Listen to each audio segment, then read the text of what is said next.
Regardless of what the developers do, regardless of what the page admins or moderators do, there will always be a vocal group of people that will be toxic for the sake of spreading negativity and causing chaos. That is the truth about gacha communities and any online community in general, regardless if a game is doing well or not. That is pretty much my overall take on this topic of gacha tribalism, and I really do think that being aware of this will make you see things more positively. While yes, it is concerning when a majority of people in an online group are very toxic, people tend to forget that the people who would just rather have fun in their game or hobby will be less vocal and just engage with the content they love instead of steering conflict. Something that I've noticed over the years is that many people seem to have forgotten how to truly have fun playing video games.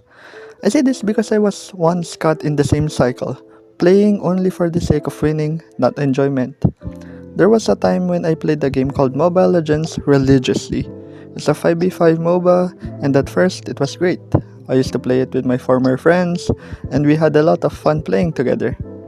But over time, my obsession with winning overshadowed everything else. What used to be fun started to feel like a chore. Losing would leave me frustrated, and winning no longer felt rewarding. Sure, like any MOBA such as League of Legends, Mobile Legends had its fair share of toxic players. But the truth is, it wasn't just the community. My own desperation to win and prove myself had turned the game into something I no longer enjoyed. That is when it hit me. Being trapped in that toxic mindset made me focus only on the negatives.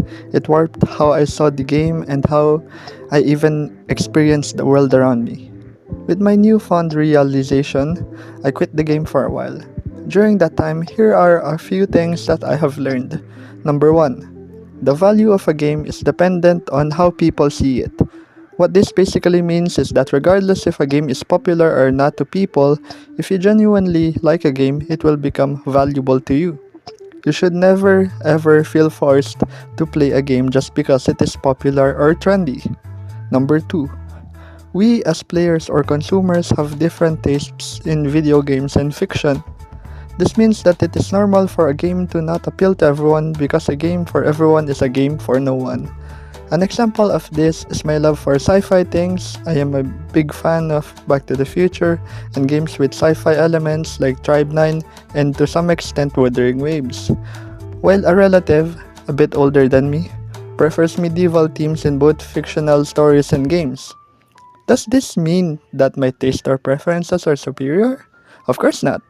This only means that we are different people with different preferences, which makes us our own unique individuals. Number 3. Always think for yourself. With social media being easy to access, it has become easier to spread opinions online. It does have its benefits, such as having a broader perspective on a topic.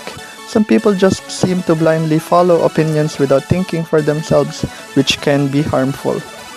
Because the only person who truly knows what you want to be, and who you are is yourself.